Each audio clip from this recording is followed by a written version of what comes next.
Hello and welcome to Debate Night. I'm Laura Jones and we are coming to you live from Alumni Gymnasium on the campus of Rider University in Lawrenceville, New Jersey for the very first New Jersey gubernatorial debate. Tonight's 90-minute debate brings together the race for governor right here to this very stage for the first time in a head-to-head debate between Democrat Mikie Sherrill and Republican Jack Ciattarelli. This is a town hall style debate. Most of the questions will come from real New Jersey voters right here in this room, asking questions about the issues that matter most to them and to you. Some questions will also come from the New Jersey Globe editor, David Wildstein, Micah Rasmussen, director of the Rebovich Institute for New Jersey Politics at Rider University, and Sophie Nieto-Muñoz of the New Jersey Monitor. Now, the rules were set in advance. Both campaigns agreed. Each voter asks a question. Each candidate answers. Equal time, no filibusters, no gotchas. Real talk about the issues New Jerseyans care about. Tonight's debate is sponsored by the New Jersey Globe, On New Jersey, and Rider University, and is presented to you by O'Toole Scrivo. Streaming is powered by PSEG. It is one of two debates approved by the New Jersey Election Law Enforcement Commission for governor in the state of New Jersey. Now, one quick request before we begin. I'm going to ask the audience to hold their Jersey-style applause so our candidates don't lose any time tonight, except for right now, when I introduce the two people who want to be your next governor, Republican Jack Ciattarelli and Democrat Mikie Sherrill.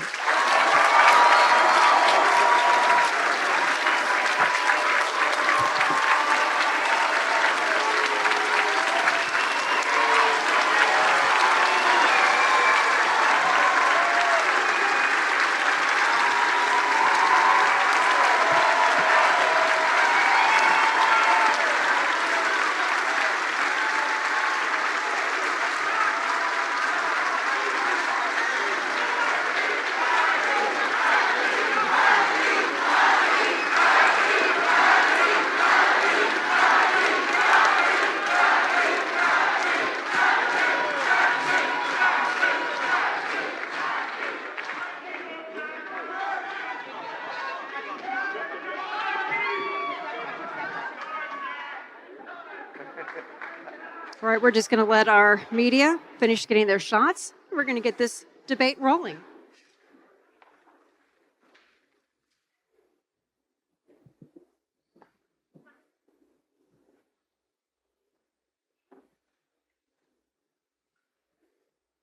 All right, we don't want to waste any time, and we are going to get this debate going with Mikie Sherrill. She's going to be giving the first opening statement, and she has 60 seconds. So I'm going to turn it over to you, Mikie Sherrill.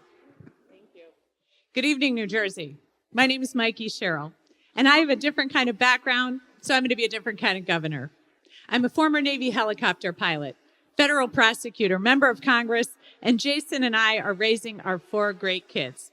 And so that's why I am laser focused on driving down costs for families like yours. I'm going to declare a state of emergency on day 1, freezing your rate hikes. I'm going to demand transparency and accountability from our government to save you time and money. And for those of you who have been following Jack's race, you've heard a lot of nonsense. And you're going to hear a lot more tonight. But there's a clear choice. In 1990, Jack took his first of many votes to raise your taxes. That was the same year I took my first of many oaths to support and defend the Constitution of the United States. He'll support abortion bans. I'll support your personal freedoms. He'll do whatever Trump tells him to do, and I will fight anybody to work for you. Thank you.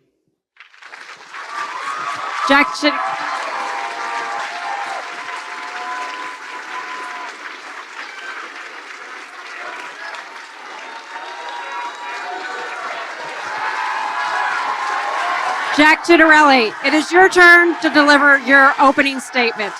Jack Ciattarelli. New Jersey, we need change.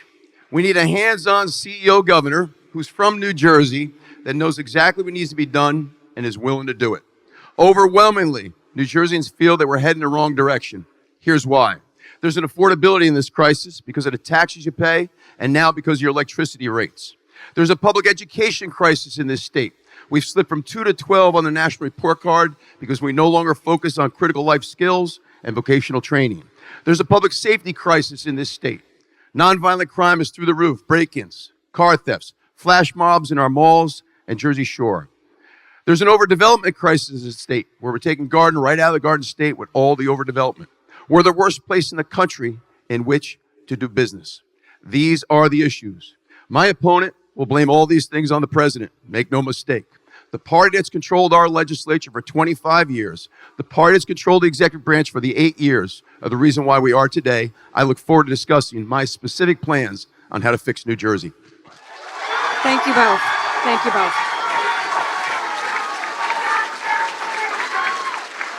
All right, we're going to head over to our panel. Our first question comes from David Wildstein, and it goes to Mikie Sherrill.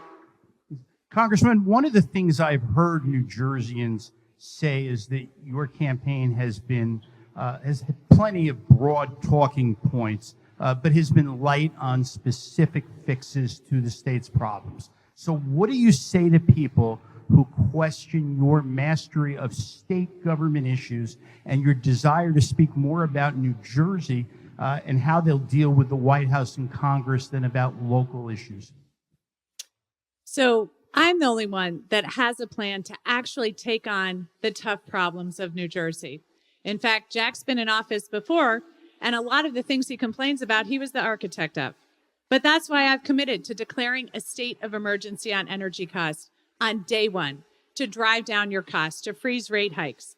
I'm going to have a dashboard so you can see where your permitting is as we cut through red tape and regulatory issues so we can drive down costs. I'll make sure that we have a report card online so you can see exactly where your money goes and hold me accountable when the state's not performing well. So that's the kind of transparency, accountability, and cost savings I'm going to bring to government. Jack doesn't have a plan to do it because all he does is say that Trump's right. It's okay to drive up your tariffs. It's okay to have the one big beautiful bill which drives up your health care and utility costs. Not on my watch.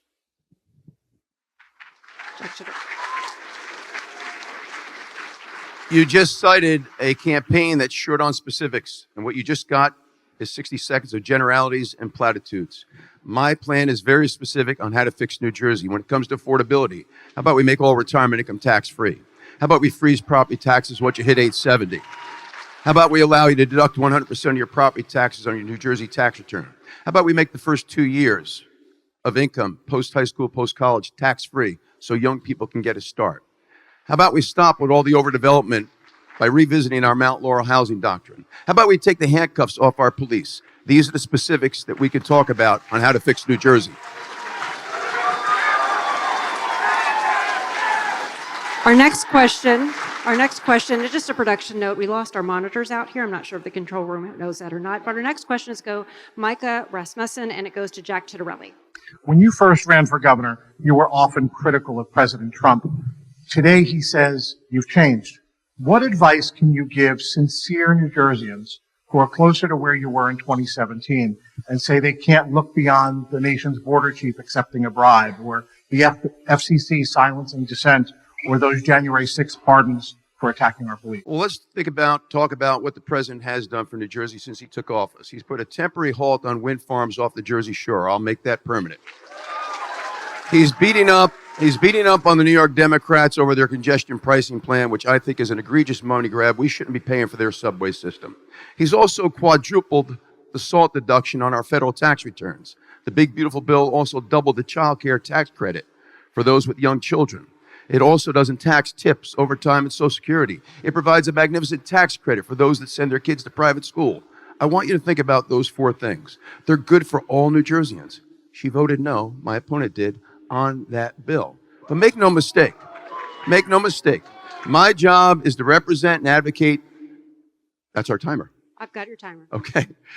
My job is to advocate for the 9.3 million citizens of this state, and I'll always do right by the citizens of this state, no matter who occupies the White House. Mikie Sherrill. I'm sure he would like you to focus on those 4 things because he doesn't want you to focus on this tariff plan, which is putting small businesses out of business and freezing hiring from our large businesses. He doesn't want you to focus on the employment numbers or the fact that the deficit has gone up by $70 billion in the year Trump's been in office. He doesn't want you to focus on the one big beautiful bill, which is going to raise families' utility costs by hundreds of dollars, which is going to imperil the health care of 1 in 3 children, which already now they're going after Affordable Care Act. So they're taking away health care from people who have it, health care insurance, and then they're trying to drive up costs for people who already have the health care insurance. So in every single way, we're seeing costs go up on New Jersey families, and Jack just says he has nothing he disagrees with Donald Trump on. That's not leadership. This state needs real leadership, and that's exactly what I'll do as governor. Our next question. Micah, are there chances for rebuttals? That it wasn't an attack. We're going to go on to our next question. And I also want to ask the audience if you could refrain from applauding, because every few seconds takes up time. Sophie has the next question going to Mikie Sherrill. Congresswoman, in recent years and months, politics has grown more divisive, leading to a rise in politically motivated threats and violence. Would you support legislation to make political violence a hate crime? And as governor, what would you do to keep political tensions from escalating? So this is something I think about all the time. And everyone in elected office now faces this threat to themselves, but worse, to their families. And so we're all very concerned about it, which is why we advocated to the state to make sure not only myself, but Jack had more money to support his personal security and my family's security as well. It's why we continue to work to fight against political hatred. And so we need to do more, because in this nation, we should be able to have free speech. I vowed to defend and fight for free speech my entire life, but it should never devolve into political violence. That is something I've also stood against my entire life. And I worry very much because now too many people are thinking to themselves, I'm not sure if I should go into political office. I'm not sure if I should run because I don't want to imperil my family. And that's why I continue to fight hard to protect people running, to make sure we have free speech in this nation, and we always stand against political violence. Jack Ciattarelli. I think it's the responsibility of any public official and candidate for office to engage in rhetoric that doesn't divide us. My campaign has been about uniting us, not dividing us. I do think we need to take down the temperature a whole lot. So I support. The question was whether or not I support, because a bill was recently introduced in the legislature by one of our Republican state senators, whether or not to make political violence a hate crime and put some real legal teeth behind it. I don't think she answered the question. The answer to the question is yes. I believe that we should do that here in New Jersey. And again, I think we all have a responsibility to engage in rhetoric that doesn't divide us and doesn't promote hate. And this campaign from the very beginning has had a very positive energy about it.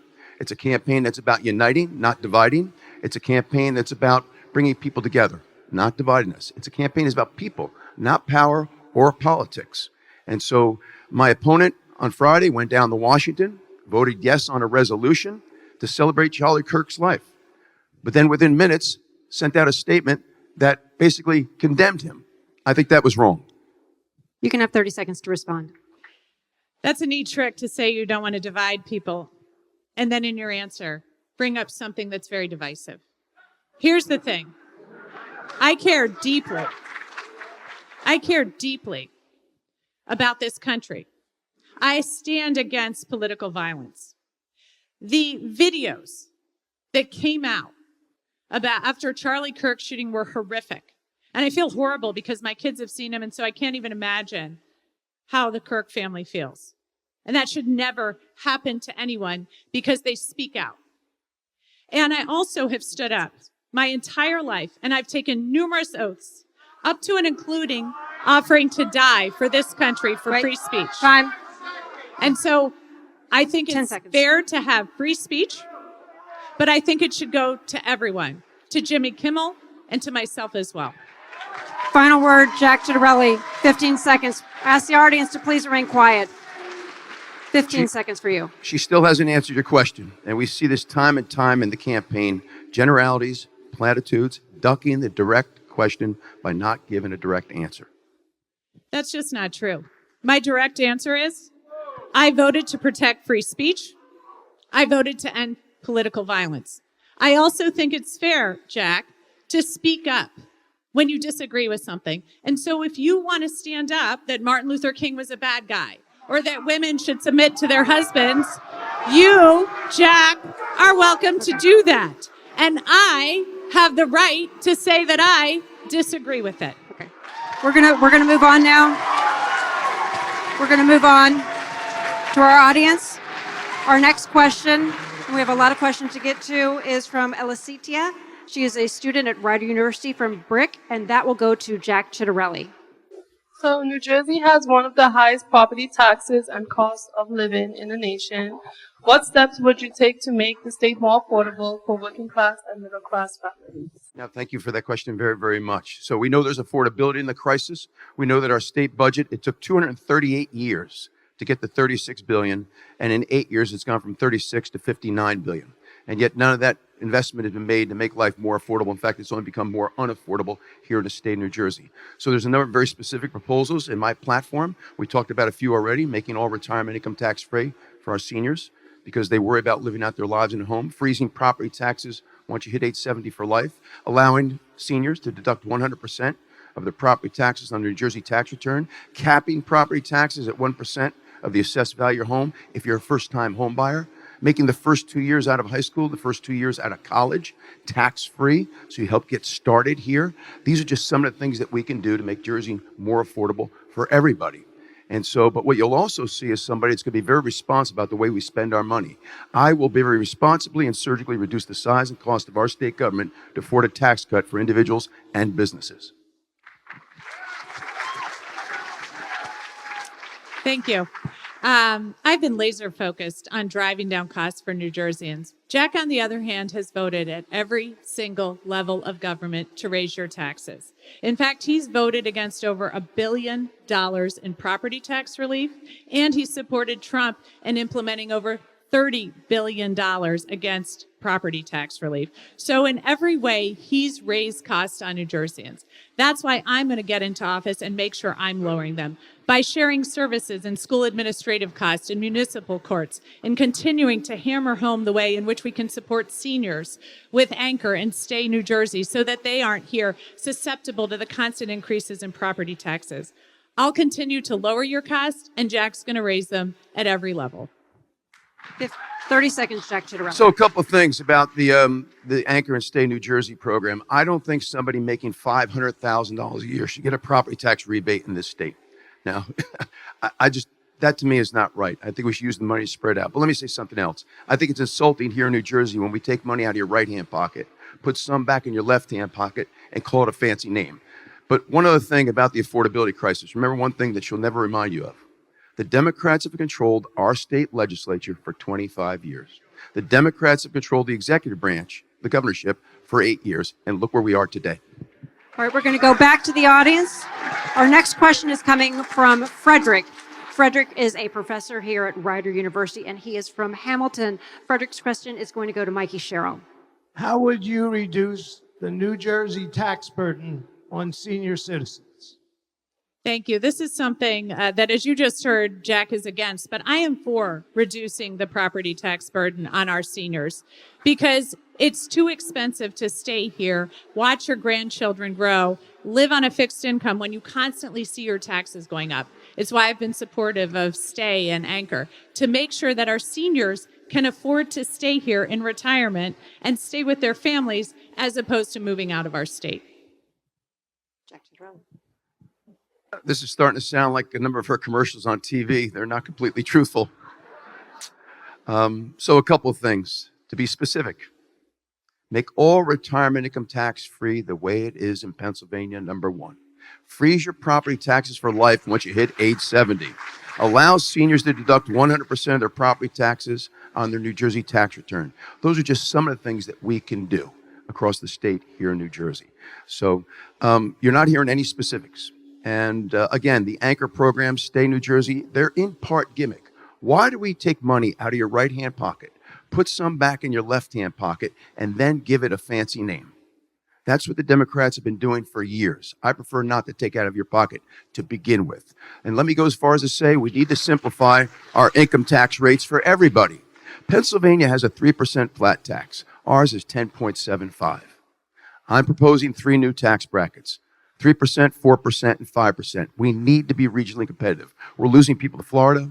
We're losing people to Pennsylvania. We've got to stop it. You can have 30 seconds.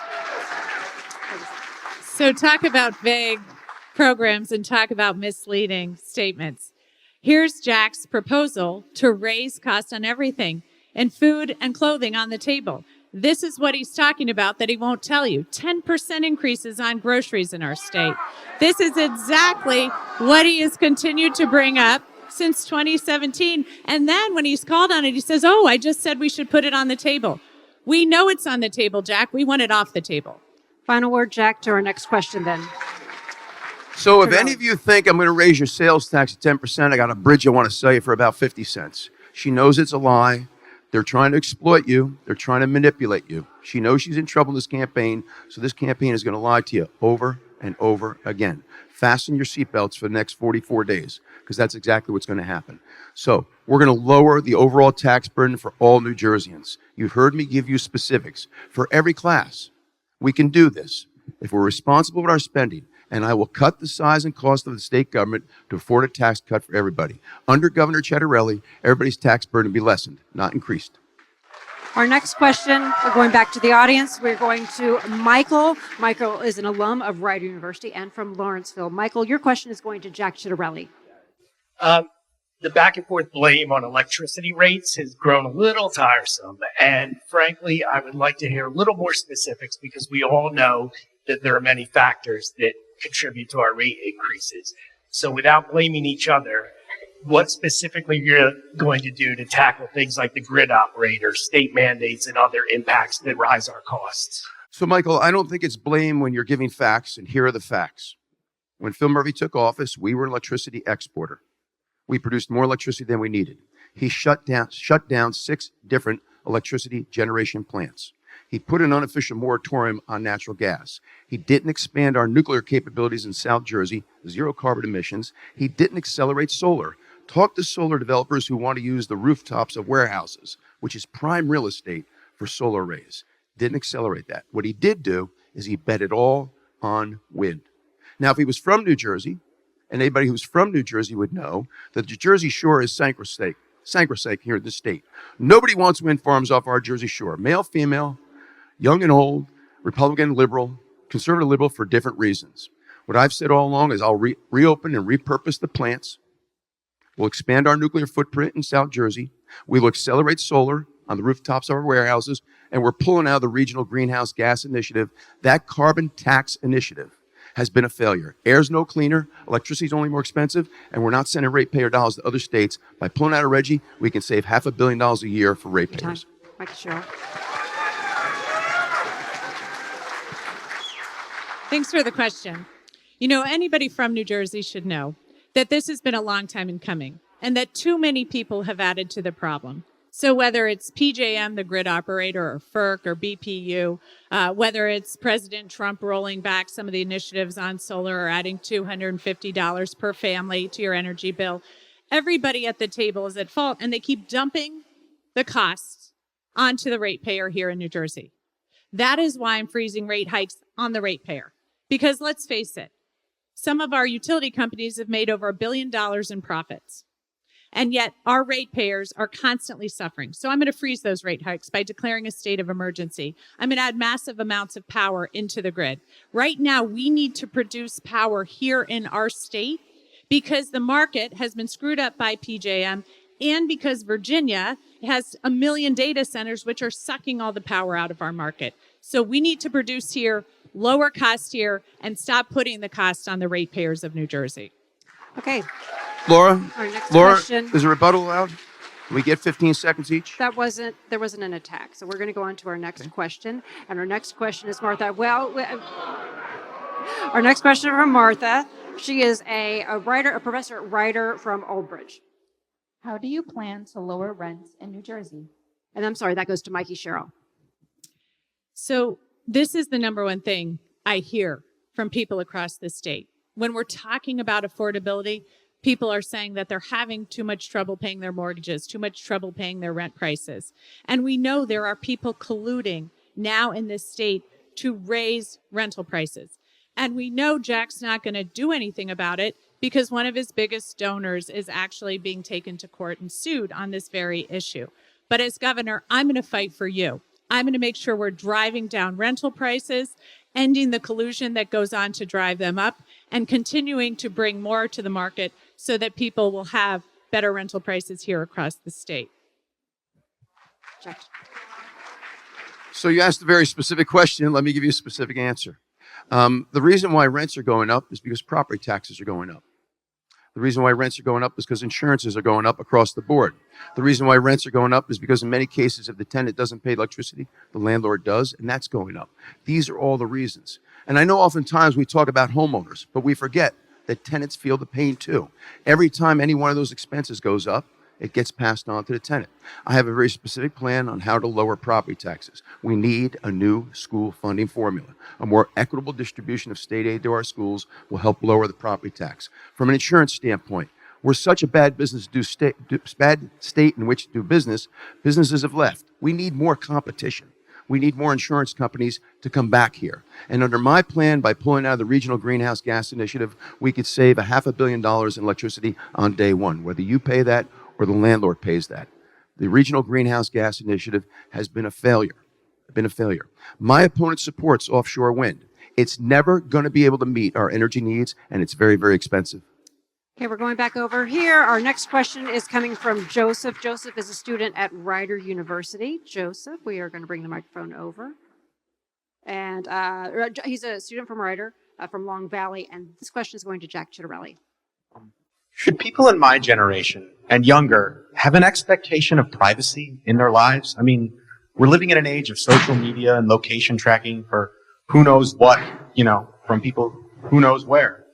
So should we have the same expectation of privacy that you and your opponent did when you were growing up? Yes. We're going to take that time and go to Mikie Sherrill. Hey, listen, man, I'm all ears as to how to enhance. It's a constitutional right to privacy. And so I hear you loud and clear. We live in an age between the internet and everything else where people put all kinds of things on the internet that kind of invade our privacy.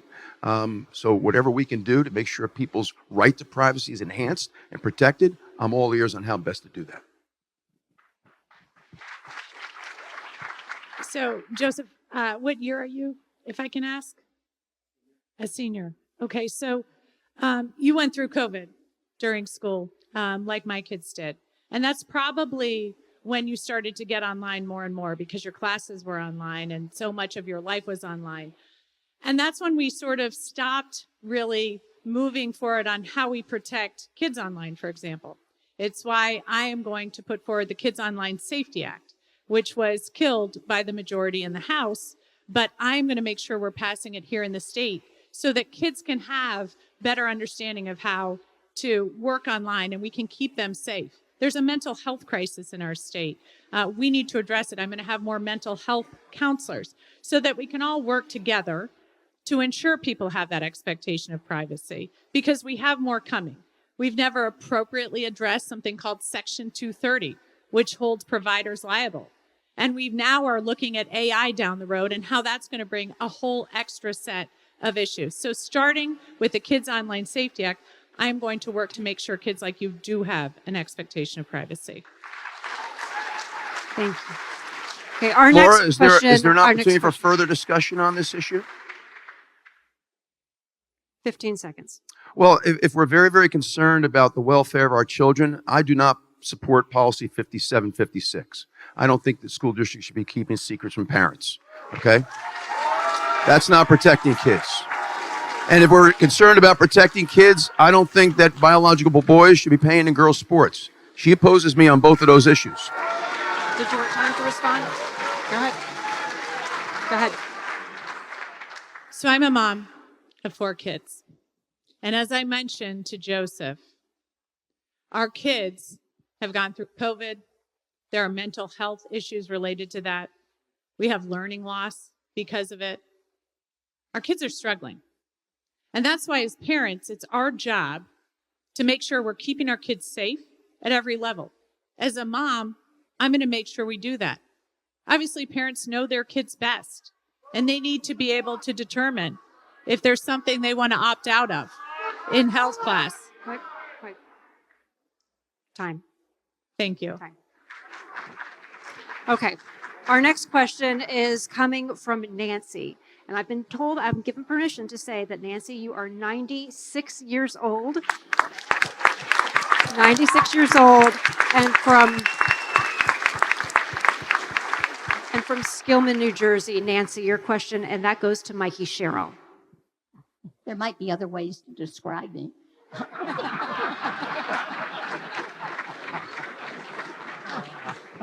We all know that public education is such a vital part of what makes New Jersey strong. And so my question to both of you is, should school districts be combined to reduce property taxes? How about municipalities? If so, should mergers be compulsory, given the fact they almost never happen voluntarily? Thank you very much. So this is something that I know we have to do here in New Jersey, because right now we have more municipalities than California, and we have more school districts than municipalities. And it's raising costs on everybody. We have some school districts who have the whole administrative cost, all of the buildings, and yet they're not even running a K through 12 school system.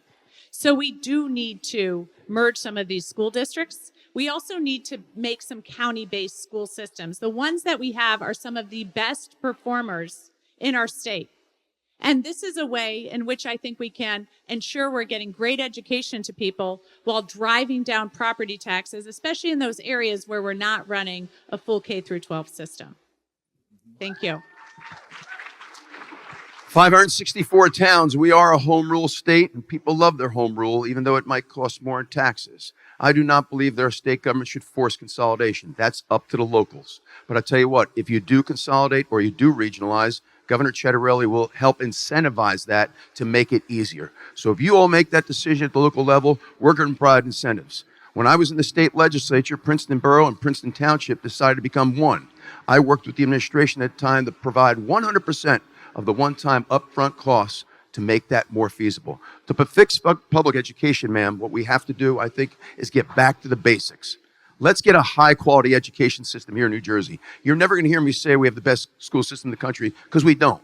We've slipped from 2 to 12 on the national report card. We've got to get back to basics in teaching critical life skills and providing vocational training opportunities for our students with a more rigorous academic curriculum for our students. We need to get back there.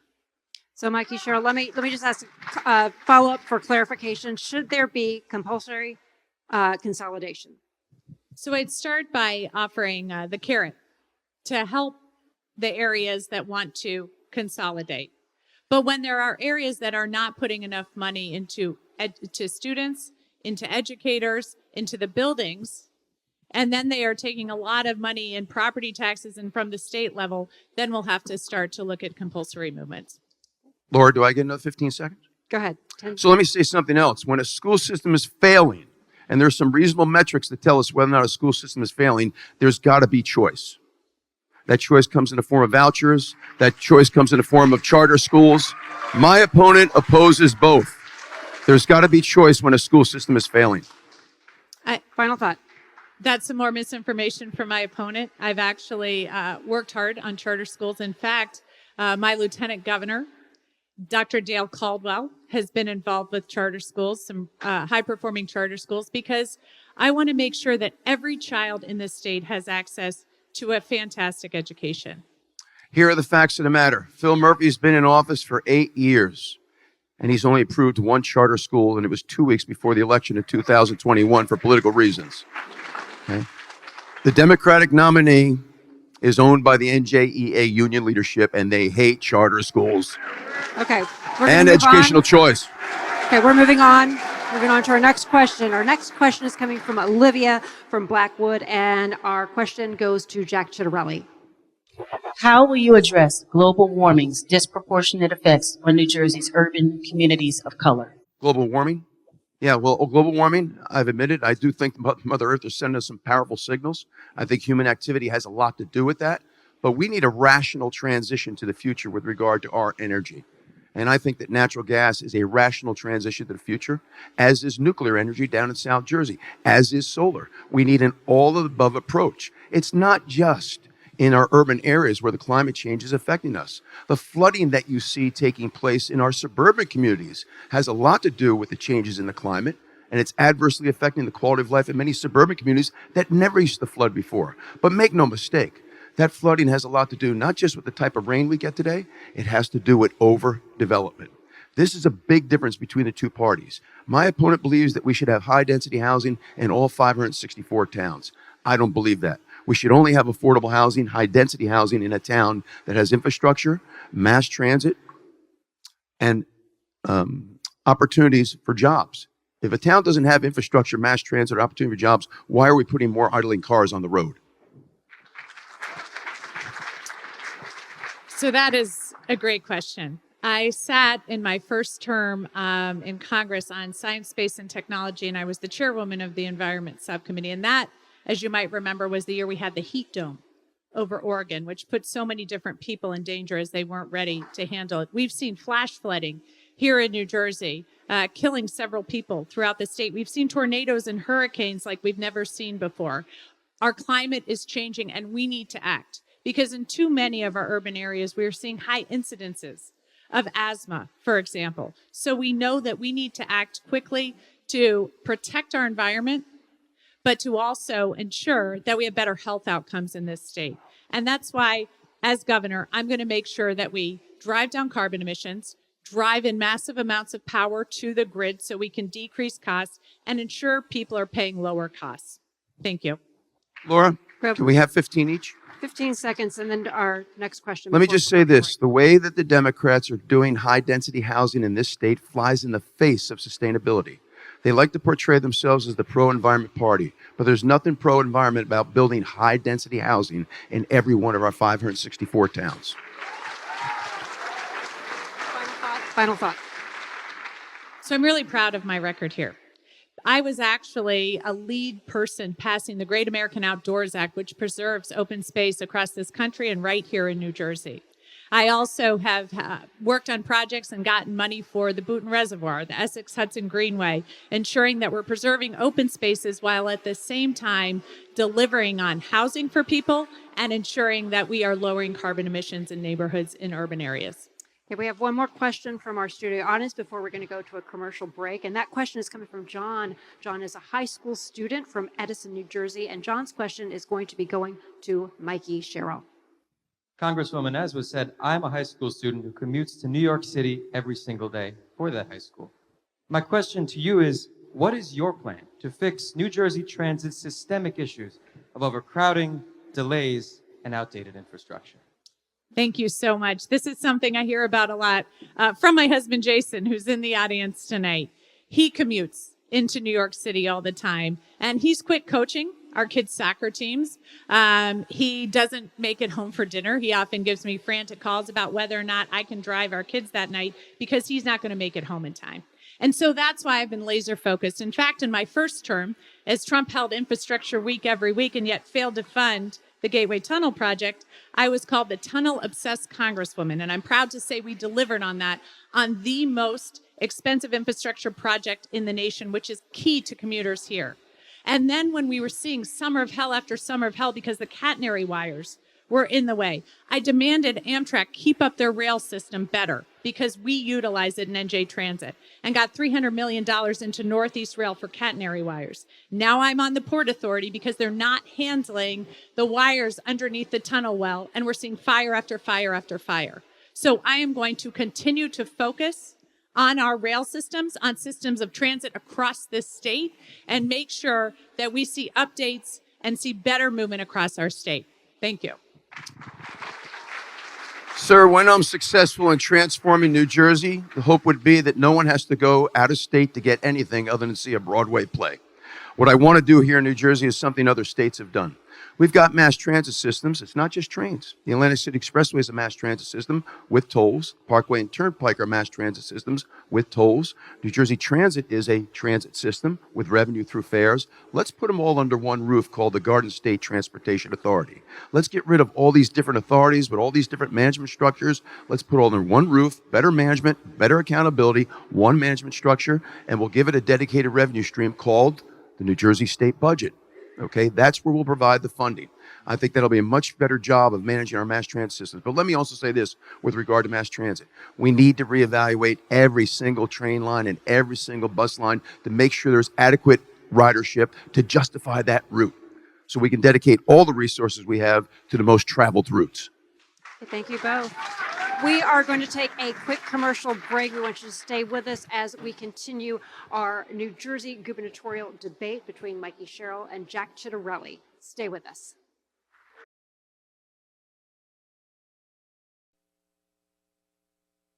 O'Toole Scrivo, one of the fastest growing law firms in New Jersey. Relentless expertise, proven results. Kevin O'Toole, 3 decades as a senator, assemblyman, and mayor. Thomas Scrivo, chief counsel to the governor, Bar Association president, famed trial lawyer. 2 leaders, 2 distinct paths, 1 shared vision. Tom and I met first day of law school, and we talked then about forming a law firm. And with that, we said we have to have really smart, aggressive lawyers, folks with really deep expertise with certain disciplines. And we said there had to be an overall achievement of giving back to the community. That's exactly what we've built. We partner with charities, match employee giving, and volunteer year-round. At O'Toole Scrivo, we define success as making a difference. Different paths, 1 vision. O'Toole Scrivo, where expertise meets integrity. We vote to protect the Social Security we worked hard for. We vote because family caregivers deserve support. We vote to have a say in our future. For all the reasons why, AARP has information about when, where, and how to vote. Find the information you need to make your voice heard. For 3 decades, Audible has pioneered the audio storytelling format. From our headquarters in Newark, New Jersey, we develop talent, support tech and media startups, and foster communities of creators. Through our state-of-the-art studios, cutting-edge technologies, and paradigm-shifting, immersive productions. We're a global company, but we've been a New Jersey business from day one. We're proud of the story Audible and New Jersey are continuing to write together. My mom and I talk about everything, from family recipes to health plans. She's my go-to for advice. When I was choosing a plan for Gina and myself, she suggested Horizon Blue Cross Blue Shield of New Jersey. Mom has been a member since before I was born. A lot has changed since then, but Horizon has always been there. They focus on our overall health, including dental and vision plans. My family is what matters most to me, and I have peace of mind knowing that we're covered by Blue. Healthcare has become disconnected. At Johnson & Johnson, we want to give healthcare real meaning again. By focusing on health and care, we're bringing life-changing innovations and leading technology solutions to patients. Advanced treatments for today and potential cures of tomorrow. Let's show all the amazing things those 2 simple words, health and care, can do.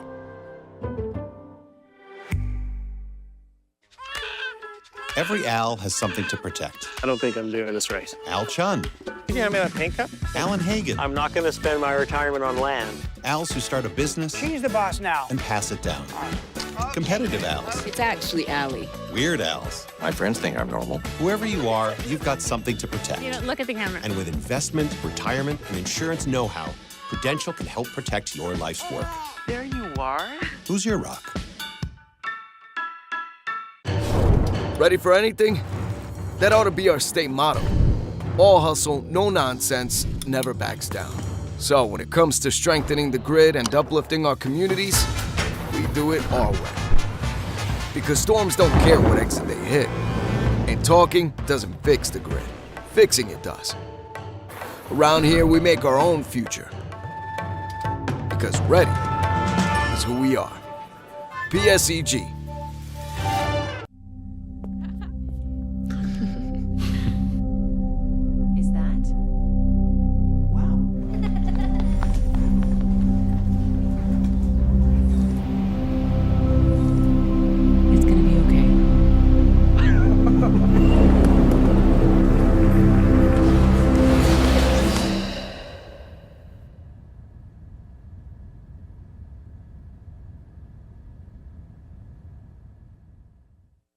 Hi, I'm Michelle Sekurka, President and CEO of the New Jersey Business and Industry Association. We're excited to join tonight's first gubernatorial debate.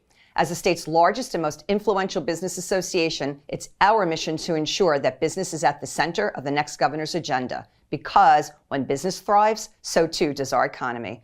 To take us there, we presented our blueprint for competitive New Jersey to both candidates, the policy roadmap to drive innovation and prosperity in New Jersey. Check it out at njbia.org/blueprint.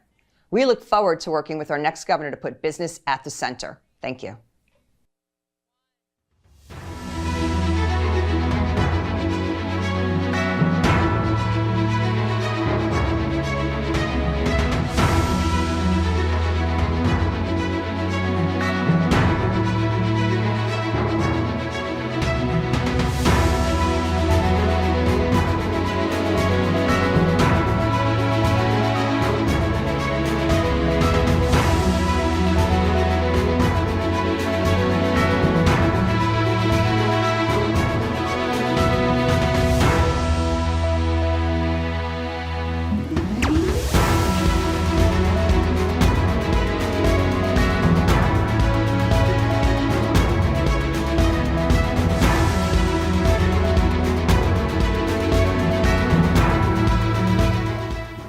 Laura Jones, and welcome back to the Alumni Gymnasium on the campus of Rider University in Lawrenceville. We're going to get right back to our debate between Jack Ciattarelli and Mikie Sherrill.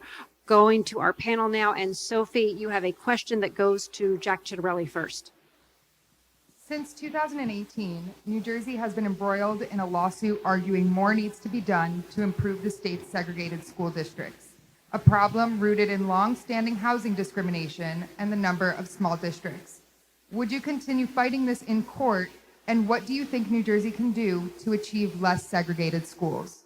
We do have the most segregated schools, but I wonder if we would be having this discussion if the performance of schools with predominantly black student populations were outperforming schools with predominantly white populations. We need to get back on day one to improving all of our schools, and I intend to do that with a high impact curriculum. New Jersey recently slipped from 2 to 12 on the national report cards. Most of that's because we haven't made up for all the learning loss following the pandemic when Phil Murphy and the Democrats shut down our schools for 2 years. We opened up our nursing homes, but we closed down our schools. Louisiana and Mississippi have moved significantly. Louisiana from 48 to 32 with a high impact curriculum. What is that exactly? If your child is behind grade level in any of the critical life skills like reading, writing, and math, that child will spend the next market period and the one thereafter doing nothing other than reading, writing, math to get them on grade level.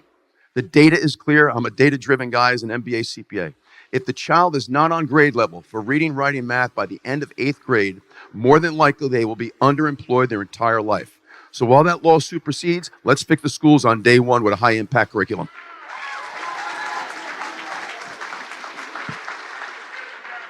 So I spoke before about county-based school systems, because that can help address the segregation that we have going on in the state.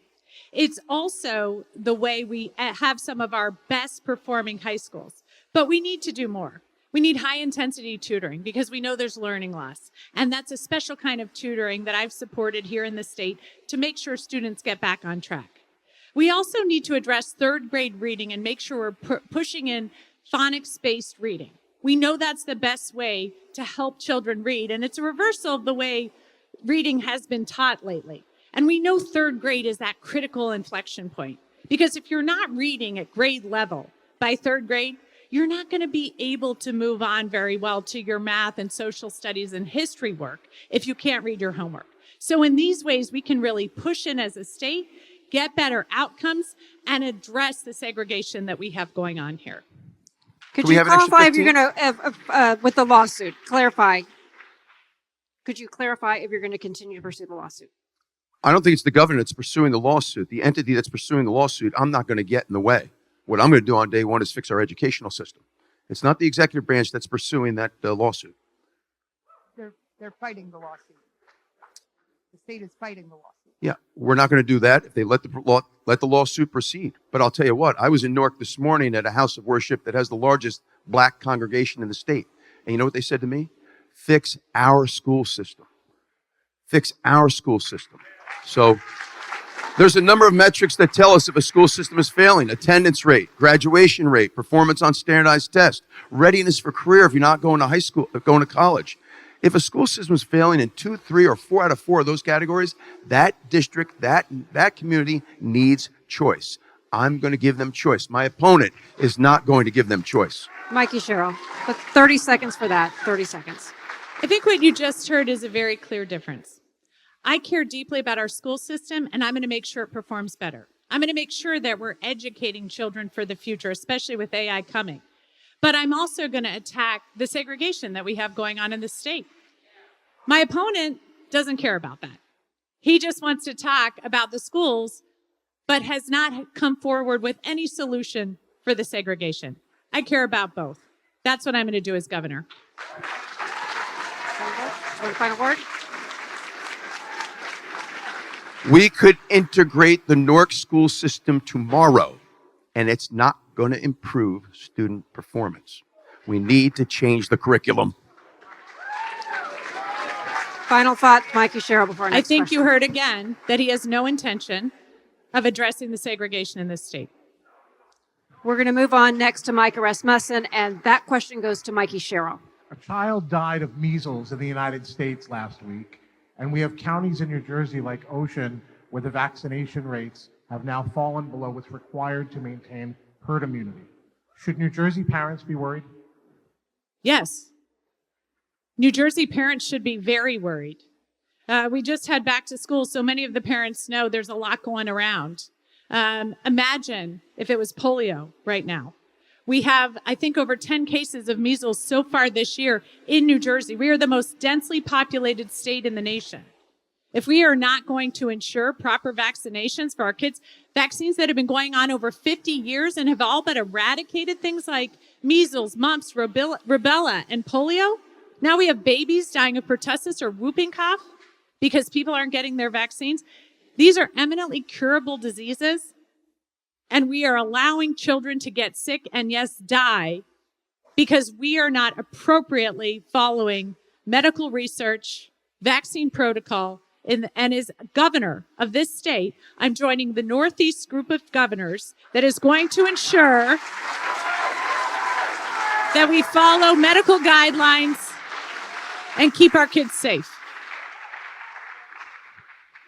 The rise in things like measles, mumps, whooping cough, and the like is very, very concerning. And once we fall below the threshold for herd immunity, it's of great concern in the community. And so I support the vaccine schedule with regard to measles, mumps, rubella, whooping cough, polio, on down the line. We've got to get above the threshold for herd immunity to keep our communities safe. The obligation of any governor on day one after they take their oath of office is the public health and safety, and we'll do that under Governor Ciattarelli. I just wish my opponent showed the same concern when it came to biological males participating in female sports. We should be protecting all students. 30 seconds. 30. Please do. You know, it's really interesting. I've been hearing around the state. I've spoken to thousands and thousands of people. I've been to all 21 counties. And I keep hearing around the state, Jack Ciattarelli will tell anybody whatever they want to hear. And I think we just saw that tonight. Because he hasn't actually stood up for vaccines. He hasn't stood against RFK. He hasn't mentioned anything about firing the head of the CDC. He doesn't mention anything about how Trump's appointee gets most of his medical information on TikTok and Reels. This is not somebody who's going to keep our kids healthy. Jack Ciattarelli. The Congresswoman is right about one thing. I do get up and down this state. 564 towns, 21 counties, north, central, south, and Jersey Shore. I'm actually pleasantly surprised to see her tonight. I thought I might see a surrogate. So if you want to talk about getting up and down the state, if you want this job, interview for the job, get up and down the state.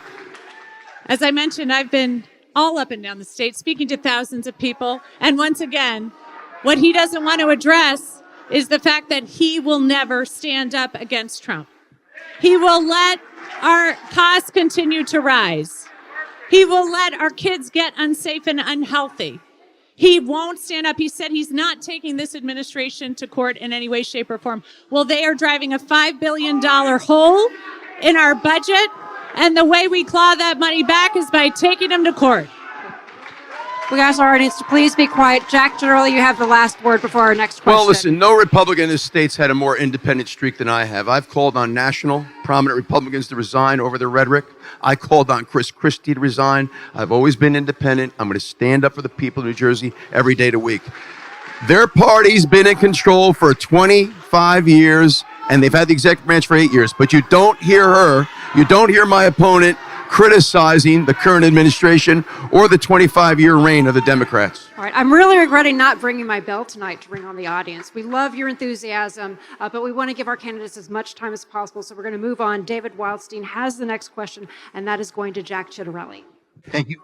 Both of you have at some point in discussing the state's finances said that all options are on the table. So I want to ask you about an increase in the sales tax.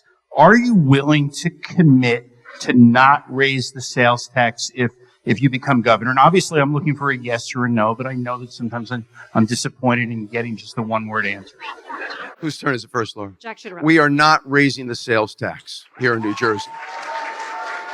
What we need to do is lower the income tax and the property tax here in New Jersey. Those are the most burdensome taxes we pay. Pennsylvania's flat tax is 3% on personal income. Our highest bracket is 10.75. Pennsylvania's property taxes on average are $3,000 less per home than ours. What is it that Pennsylvania is doing that we're not? They give Republicans control from time to time. I think that's what they do in Pennsylvania. Listen, it took us 238 years to get the $36 billion budget.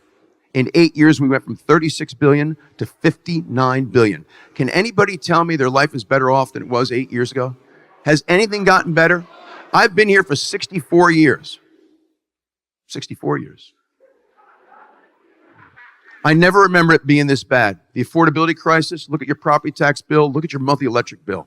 Public safety, public education, overdevelopment, and the worst place in the country to do business. That's why we are where we are today. 64 years, and for over half that time, he's been raising taxes on all of us. You know, I can see why your career as a CPA was so short-lived, because your math just doesn't add up, Jack.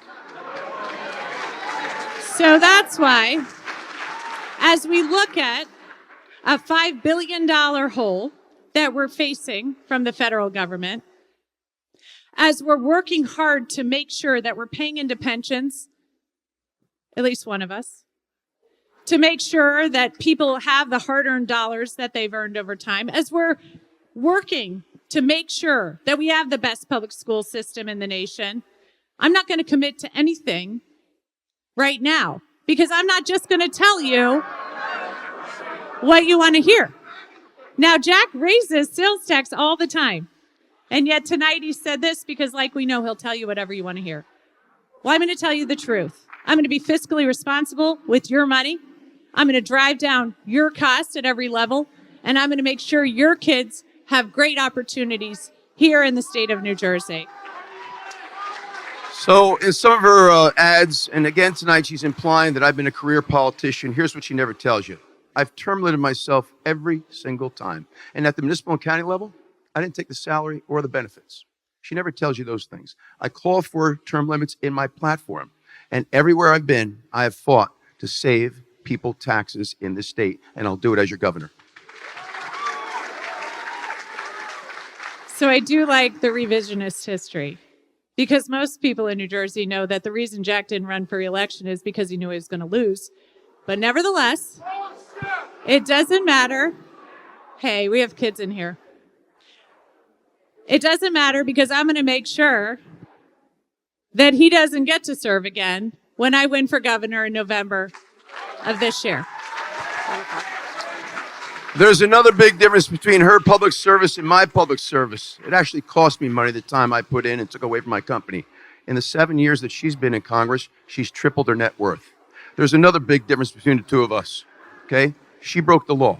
She had to pay fines for violating federal law on stock trades and stock reporting, and the New York Times reports that while you're sitting on the House Armed Services Committee, you were trading defense stocks.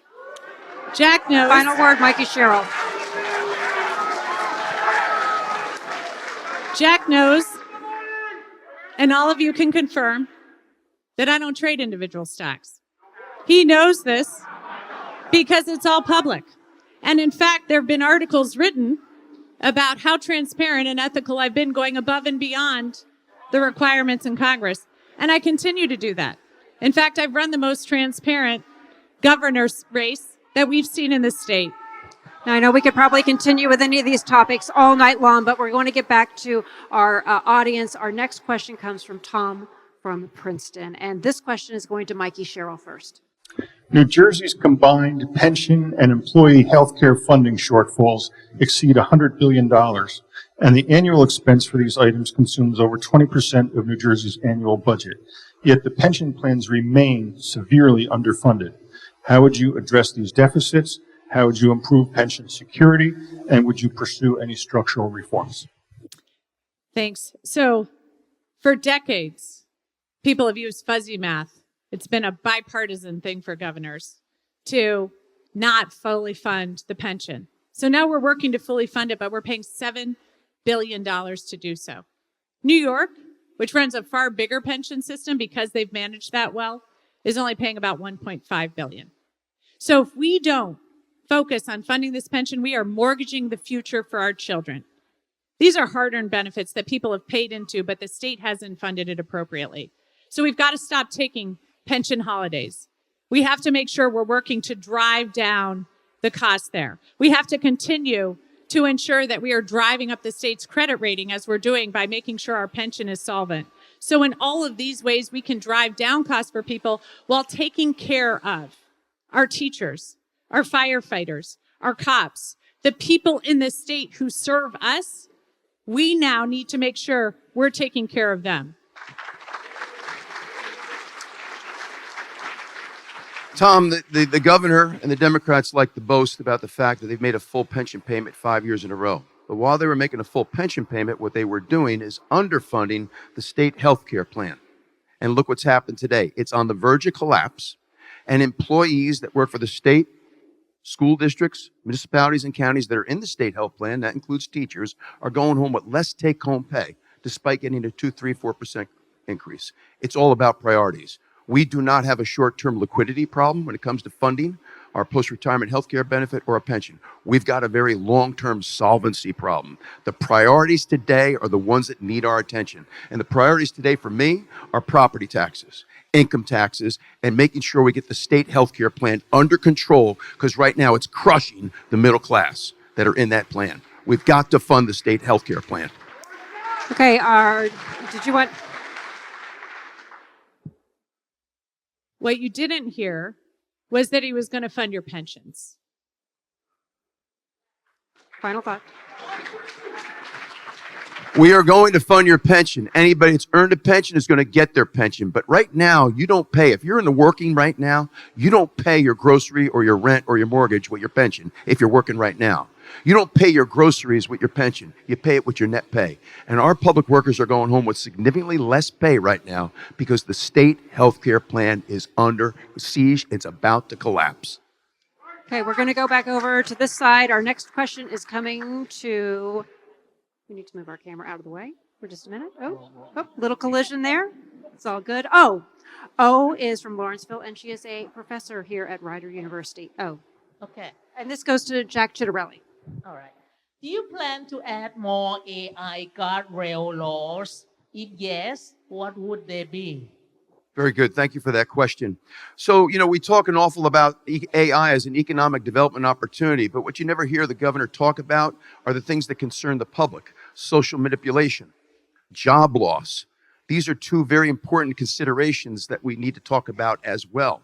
Now, I'm not a computer science expert. I'm not an AI expert, but I tell you what I will do. We're going to sit down with people in the arena, in that space, and talk about how we protect people from the social manipulation. And I also want to talk about the job loss that comes with AI.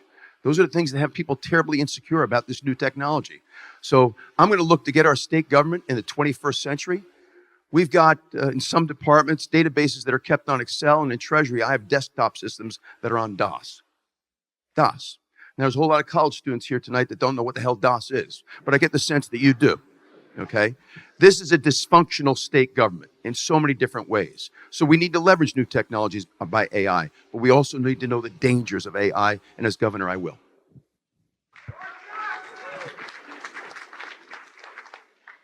Yes, I'm going to put guardrails around AI.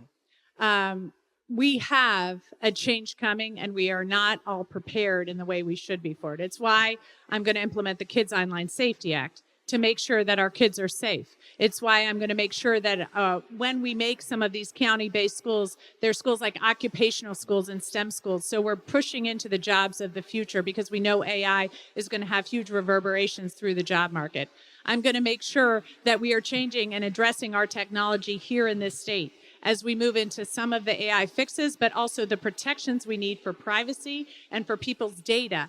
We've already had problems. I have had a family come to me with a deep fake where their daughter's head was put on some pornography in her high school. Imagine that as a teenager. So we need to do more to put guardrails around AI, to protect our kids, to ensure we're growing into the jobs of the future, and to ensure that we do better as a state. Thank you. Our next question is coming from Mitchell from Byram. He is a student here at Rider University, and this question is going to Mikie Sherrill. As someone who is a student teacher currently at Fisher Middle School in Ewing, I'm curious as to what you will do as governor to continue to invest in education in New Jersey, given the dismantling of the Federal Department of Education. That's a great question. And first of all, thank you. I have a middle schooler, so you're doing the Lord's work. I have to tell you. And they don't always shower as much as they should. So thank you. Thank you very much. Yes, the dismantling of the Department of Ed is a huge issue. This is one of the ways in which we're seeing a huge hit come into our state budget. It's why I fought so hard to say that we're going to claw back that money. My attorney general is going to sue to claw back as much money from the federal government as we can. We pay $70 billion more into the federal government than we get back as a state. So if they're not going to run their programs, they just need to send that money back so we can run them.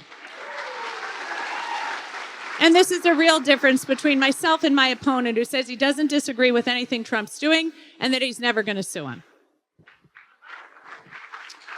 So what matters most in a child's education is that teacher, that family, who I hope is supporting the teacher and making sure the students doing everything when they get home. You know how difficult it is to teach if parents aren't fulfilling their responsibility, and of course that student. And the point I'm trying to make is the farther away you get from the classroom, the less impact I think any governmental institution has on what's taking place in the classroom and student learning. So I don't necessarily have a problem with the president and the administration downsizing the Department of Education. Just because they got rid of the Department of Education doesn't mean they got rid of federal funding. The funding is still coming, okay? And I'll fulfill my obligation as governor to make sure that our schools are fully funded, but we need a new public school curriculum to get our kids back on track, and we need more vocational training opportunities. That's what matters most in the academic development of our students. Do you want to respond? I just want to make sure I correct some misunderstandings up here. Yeah, they did get rid of a lot of federal funding. They got rid of it at every level of education. They got rid of it for funding for our colleges and universities with Pell Grants and with research and development funds. They got rid of it when they limited the amount of money you can take on as a student loan to such a small amount that many people now can't go to medical school who thought they were going to medical school. They've limited on for our Title I schools that we're seeing. So in almost every level, the federal government right now has limited the money that they're sending back to New Jersey for education. And as a state who spends so much money to the federal government, that's offensive. Two things. My attorney general will not be wasting your tax dollars suing the White House every other day. It's a waste of taxpayer dollars. Number two, if we want to get more money out of the federal government, the way to do that is by the governor calling to task our 14 members of our congressional delegation. 2 U.S. senators and 12 House members. I'll meet with them every single month to make sure that the 15 of us are working on behalf of New Jersey. That doesn't happen right now. We got the governor and a 14-member delegation, congressional delegation, all run in different directions. They should be together to advocate for New Jersey. Okay, our next question is going to come. We're going to have to move on with the debate here. Our next question is coming from Charles. Charles is a Rider alumni, and this is going to Jack Ciattarelli first. To make housing more affordable, it's accepted we have to increase its supply. That said, we know that when voters hear more housing, they become concerned about overcrowding schools. Would you support a state bond referendum to give the Schools Development Authority the funding to build new schools throughout the state? No. What I will support is to make sure that government is working in partnership with the private sector to make sure that there's more affordable housing. And by the way, we need to stop. Right now, affordable housing is all rental. We need more lease to purchase opportunities. The next generation is doing nothing but renting because that's all we're forcing down their throat.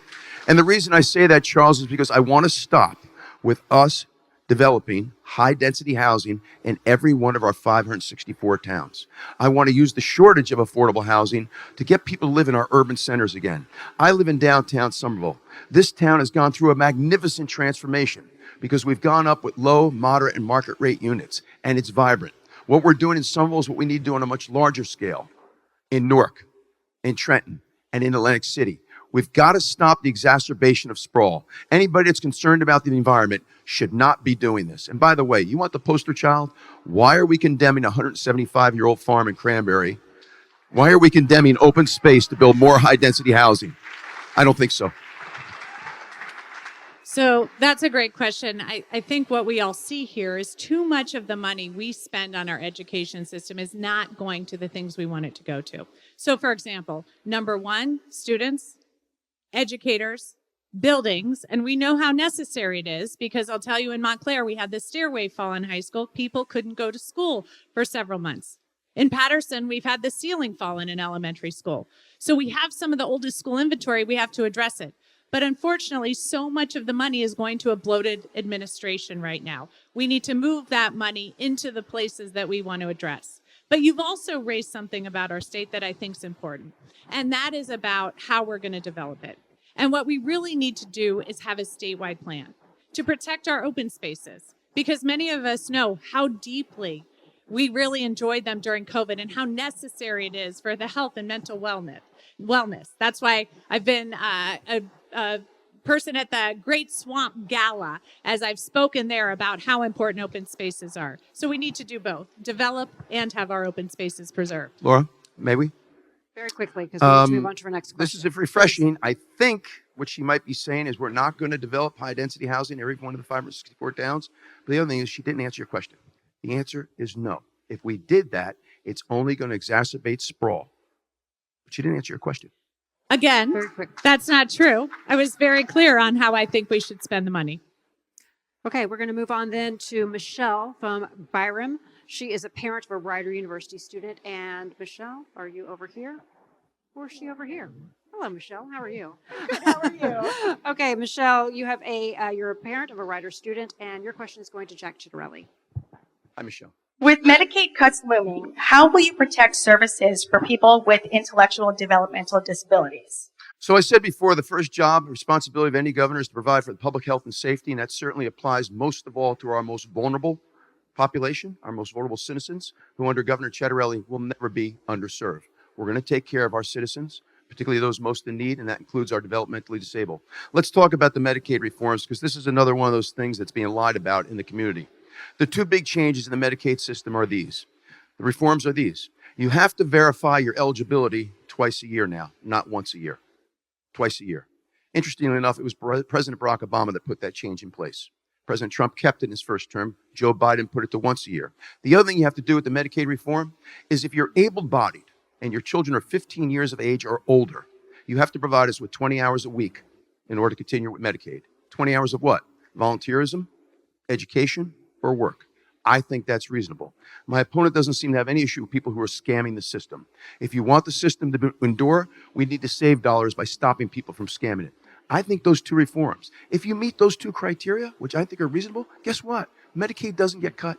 You continue to have your Medicaid. But as governor, I'll take care of our most vulnerable citizens, and that includes developmentally disabled. You have my word. Thanks, Michelle. I love that Jack thinks he's going to run the federal delegation when he doesn't understand federal legislation. But we'll save that for another day. This is a question I get from so many parents because they know what's going on with Medicaid and they know the deep funding cuts that are going on that are imperiling many of the programs that support their children. And so that's why, as governor, I'm going to make sure my IG is fighting this tooth and nail, because here's the truth. I was recently at a federally qualified health center in Camden, and I have to tell you, traditionally, that's been one of the poorest cities in our state. So we were moving away from emergency room care, which is both the most expensive kind of care and also the care that goes to charity care in our state budget, not the federal Medicaid dollars. And she was telling me how much their costs were going to go up, about 20% more in going through the red tape and bureaucracy that the Trump administration is implementing instead of going to care for people. She said so many of the people are now going to be going back to emergency room care, which will be very expensive for the state. I think the fair question of any gubernatorial candidate, and obviously that includes my opponent, is this. Do you believe it's fair to make somebody have to verify their eligibility for Medicaid twice a year? Do you believe it's fair to continue your Medicaid by giving us 20 hours a week of education, volunteerism, or work if you're able-bodied and your kids are 15 or older? I believe that's fair. You meet that criteria, Medicaid continues. Final thoughts, Mikie Sherrill. So it's not about fairness. It's about cost effectiveness. It's about who's going to drive down the cost for the state by making sure we're going into better and cheaper care, like in federally qualified health centers, or are we going to go back to the bad old days when we're sending everybody to emergency room care, which is both worse care and more expensive care? Okay, we have one more question for our audience before we go back to our panel. It is one of our younger members of the audience. Mark, he is a middle school student from Bridgewater, and Mark's question is going to go first to Jack Ciattarelli. I'm only 12, but I've already seen one of our U.S. senators go to prison. What's your vision for restoring public trust in government?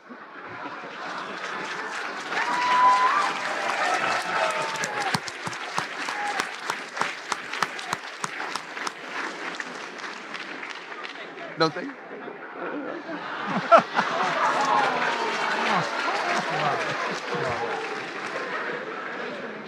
First of all, congratulations on being here tonight and having the courage to stand up and ask a question. Leadership matters, and it starts at the top. So I've never broken the law. My opponent has. I've never broken the law.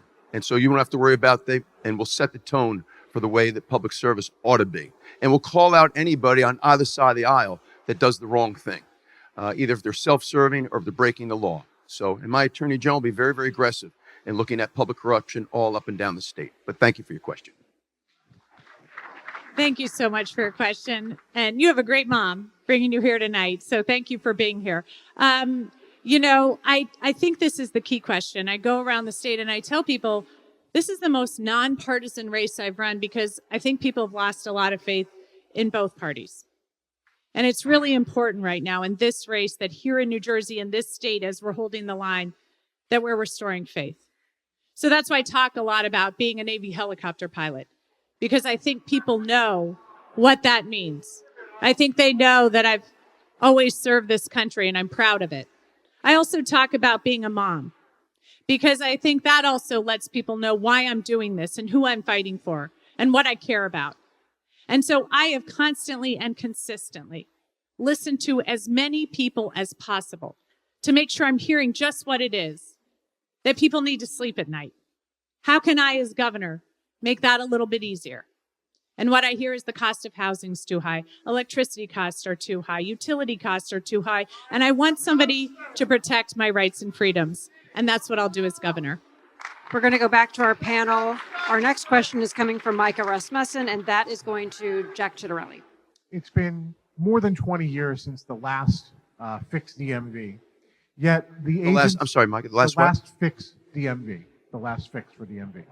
Yet the agency still has not returned to full in-person service since 5 years, since it's now 5 years after COVID. It's still disenfranchising voters when it botches their motor voter registrations and can't keep up with demand for real IDs. So what does the fixed DMV of 2026 need to look like? So in any gubernatorial campaign, we're going to end up talking about education reforms and policy, property tax reform and policy, public safety, housing, all the like. But what's easy to overlook is that the state of New Jersey now is a $59 billion enterprise with 60,000 employees, 9.3 million citizen customers, and 1 million business customers, small, medium, and large. And one of the reasons I'm running is because I feel very strongly this state needs a hands-on CEO governor who's going to show up every damn day and make sure that this state government works for its citizens. You can walk into a DMV office tomorrow in Florida and walk out an hour later with your real ID. Call DMV today in New Jersey for your appointment. They're putting you off until December. I find that embarrassing. So I and my administration will show up every single day and make sure that this state government works on behalf of its citizens. And that means executive order number 2. And executive order number 2 is everyone's coming back to work. They work for us. Let's make this state government work for our citizens. You know, this is a difference between myself and my opponent, because I am willing to take on anyone, including members of my own party, when it comes to serving the people of New Jersey. He's not. He just serves Trump. But that's why I'll tell you right now that our MVC is not working. It is not working. We were worst in the nation for Real ID. You couldn't get, when people were being told, go get a passport. It'll be quicker. And that is the one way in which so many people interact with our government. And so if you're asking, how do we build trust in government? How do we rebuild faith in government? We make sure government's working. And so I'm going to make sure that MVC is working for everyone, that you can go and you do most of what you need to do online. You don't always have to go in person. And then when you go in person, you can get an appointment quickly and you can get through the process quickly, in and out. That if you need an inspection, you can get your car inspected. And so all of these things are the ways in which almost every person in this state engages with our state government. And almost everyone in this state has a really bad story to tell you about it. Not on my watch. I'll fix that as governor. Our next question comes from Sophie Nieto-Muñoz, and it goes to Mikie Sherrill. The Immigrant Trust Directive has limited local, county, and state police from assisting in civil immigration enforcement since it was put in place in 2018. If elected governor, would you continue the Immigrant Trust Directive? As governor, I'm going to make sure here in New Jersey, we're following the law and the Constitution. And let me tell you a little bit about what's going on right now. I just had a friend talk to a police officer here who had an interaction with somebody who was wearing a mask, who had no ID and was carrying. And he walked up to him and said, look, this is my town. What are you doing here? And the gentleman said, I don't have to tell you. And he said, you're walking around my town and you do have to tell me. And he said, no, I don't. And so the police officer said, well, then I'll take you to jail. And he said, I'll take you to jail. So he said, we'll work it out in jail. But here's the thing. It was an ICE agent refusing to show ID, masked. So as governor, I'm going to make sure that people can't go around masked here in our state.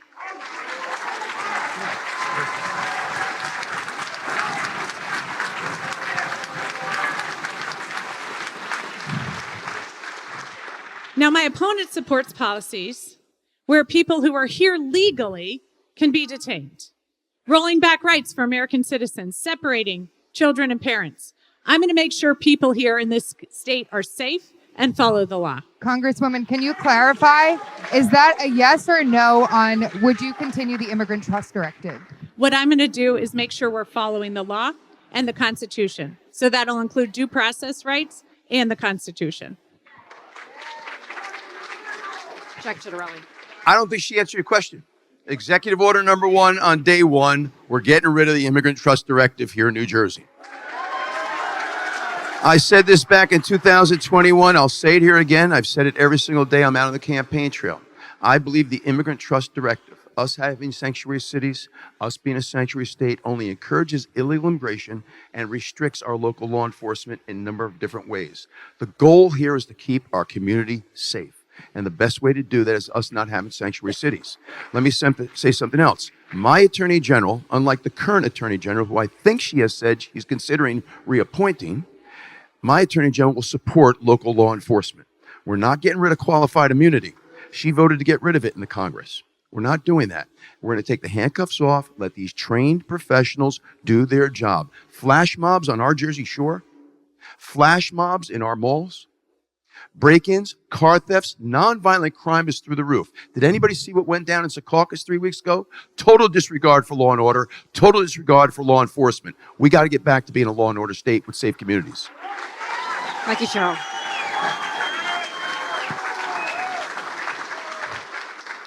So I've served as a federal prosecutor. I've ensured that we're working hard to drive down crime in this state. I've prosecuted people who were criminals here and who were undocumented, and they were deported because I care deeply about public safety for the people here. And I think we can all agree that violent criminals should be deported. But what I also believe deeply in is due process, the due process rights that are in our Constitution. Time is up. And so I'll follow the law and I'll follow the Constitution.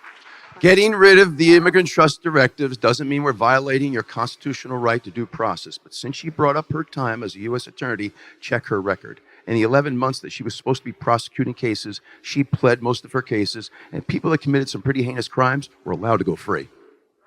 All right, our very last question. So I'll repeat. I'm very proud of my prosecutorial record. I worked really hard to take illegal guns off the street to make sure our streets were safe.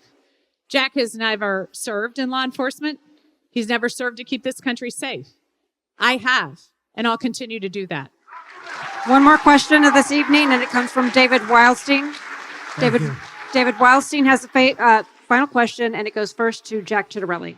Laura, I'm going to throw you a little bit of a curveball. You're throwing me. Oh, you're asking more than one question. He's a baseball fan, that's why. Yeah, but It happens. So Oh, is it a question for I me? had a closing question. Oh, you had a closing question. But there's a man here named Tom who came to ask a question who, quite frankly, his question is more important than mine. I'd like to give him my time. Oh, you want to go back to Tom? I want to go to Tom. I don't Okay. know. I can go to Tom. Hold on. We had two Toms. So, Let Laura, me go back. sorry. Tom. Okay.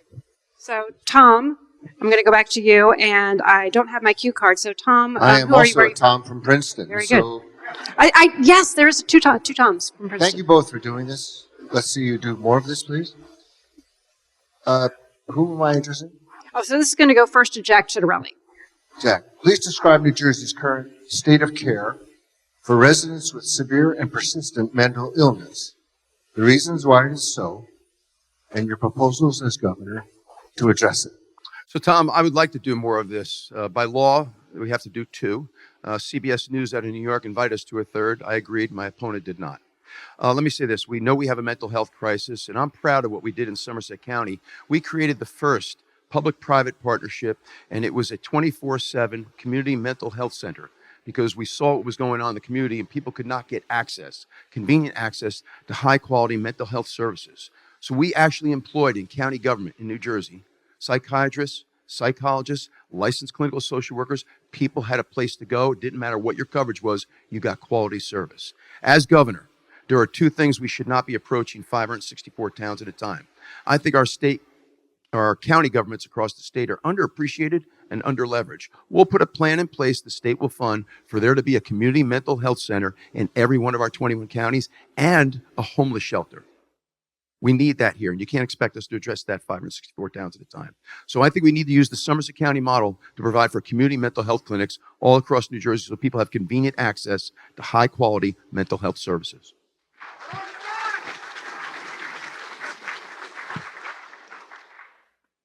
Tom, thanks for raising this question because as I've sort of mentioned already tonight, we have a mental health crisis. We have a loneliness crisis. I see it in our kids. I see it in seniors. I see it across this state. People who aren't connecting anymore. And so that's why this is so important, and we need to add resources. I've added federal resources to the Mental Health Association of Morris and Essex. I'll continue to work hard to fund the different programs that we have, making sure that we also put in place things like red flag laws, so people like many of our veterans who are contemplating suicide can be protected by those and keep those red flag laws as the courts attack them and people like Jack Ciattarelli vote against them. I'll also make sure that as we have our police officers going out, we use the Arrive Together program. In talking to so many of our police officers, they don't have the tools or the training sometimes to handle some of the most egregious mental health problems, and it often creates really bad outcomes. Thank you. Tom, the one other thing that we need to do, and I will instigate as a member of the National Governors Association, I think it's long overdue, it's time for us to get rid of the Medicaid reimbursement rates. Community physicians will tell you off the record they won't see Medicaid patients, many of which have mental health issues. We need to start reimbursing at one rate, the Medicare rate. Community physicians find that acceptable. They do not find the Medicaid rate acceptable. So let's work together with our congressional delegation, the other 49 governors, to start reimbursing at one rate. Let's move everybody into Medicare, one rate, which community physicians find acceptable, and people will have better access as well. Tom, you're really on the hot seat. But I think what we also need to do is add money to housing. Many mental health professionals will say what you first need to do is stabilize people in housing and have wraparound services from there. Thanks. All right, that concludes our question and answer time. It is time now to go to closing statements. Each candidate has 30 seconds. Our first candidate going for our closing statements, that is going to go to Mikie Sherrill. You have 90 seconds. Well, thank you so much, everybody. I really appreciate it. This has been a great debate, and I think you've heard some clear differences here. I've served this country my entire life. As I mentioned, helicopter pilot, prosecutor, member of Congress, and mom of 4 great kids. I'm going to continue to serve this state because I want to drive down your costs. So whether it's utility costs or housing costs or energy costs, you've heard again and again and again, I have a plan to drive down your costs. Jack's going to go a lot in lockstep with Washington as Trump drives up your energy costs. So at every level, I'll continue to work for you. And at every level, he'll raise your costs like he's done at every level of government with taxes. So I really appreciate all of you coming out tonight to hear about this. This has been a great evening, and thank you once again, New Jersey. I appreciate it. 90 seconds. You have 90 seconds. The Ciattarellis have been here for 100 years. 3 generations of Ciattarellis have all achieved their American dream right here in New Jersey. My grandfather started out in the ditch as a laborer, saved his nickels and dimes, became a very successful independent contractor. My parents were successful restaurant bar owners, but that wasn't their only job. My mom worked midnights on the line for J&J. My dad was in the street department for public service gas. Every dime they made went to their family, the roof over our head, clothes on our back, meal on a table, and our public school education. I followed in my grandparents' and parents' footsteps. I'm a 2-time successful business owner here in the state of New Jersey, having created jobs. I've also had the privilege of serving at every level of government, municipal, county, and legislature. Term limiting myself each time, not taking the salary or the benefits at the municipal or county level. I'm an MBA CPA. No candidate has ever come before you with that resume. And so I'm committed to fixing our state. When something I love is broken, I want to fix it. I believe leadership matters. I believe that we can fix the state of New Jersey, or I wouldn't be asking you for your consideration. We can do this. But I want you to know this. Unlike governors on both sides of the aisle over the last 40 years, I'm not using this to get to Washington. This is my final destination. When my 4 or 8 years are over, you'll find me at the beach in Surf City, okay? But I'll give you 4 or 8 years of the best years of my life, and we'll work in partnership with the legislature, and we'll get things done, and we'll fix the state of New Jersey. Thank you very, very much. Okay, that concludes tonight's debate. On behalf of the New Jersey Globe, on New Jersey, and Rider University, thank you for joining us for this historic evening. We want to keep everybody in their seats for just a moment. A special thank you as well to the campaigns and to the candidates themselves, Mikie Sherrill and Jack Ciattarelli, for taking part in this important conversation about New Jersey's future.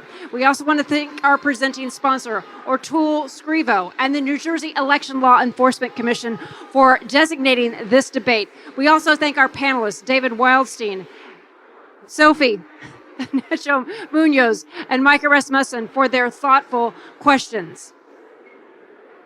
A special thank you to the Rider University community, to our audience here at Alumni Gymnasium, and also our viewers across New Jersey, and to C-SPAN for bringing this debate to audiences across America. And we appreciate our other sponsors, Horizon Blue Cross Blue Shield of New Jersey, RWJ Barnabas Health, and Prudential Financial, PSEG Audible, Johnson & Johnson, the New Jersey Business Industry Association, and McCarter English and Mercury. We thank the Rider Department of Public Safety, as well as the Mercer County Sheriff, Jack Kimler, Lawrence Township Police Department, and the New Jersey State Police for keeping this debate safe and secure. And to our viewers, don't go anywhere. We want you to stay with On New Jersey, the New Jersey Globe, and Rider University for our post-debate roundup with Brian Thompson and Joey Fox. You're also going to have the opportunity to hear from the candidates. We're not done. You're going to hear from the candidates themselves as they answer questions from the media.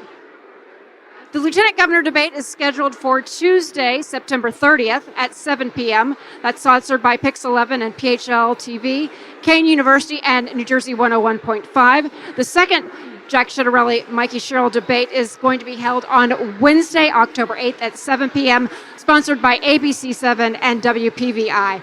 I'm Laura Jones. Thanks so much for watching. Have a great night.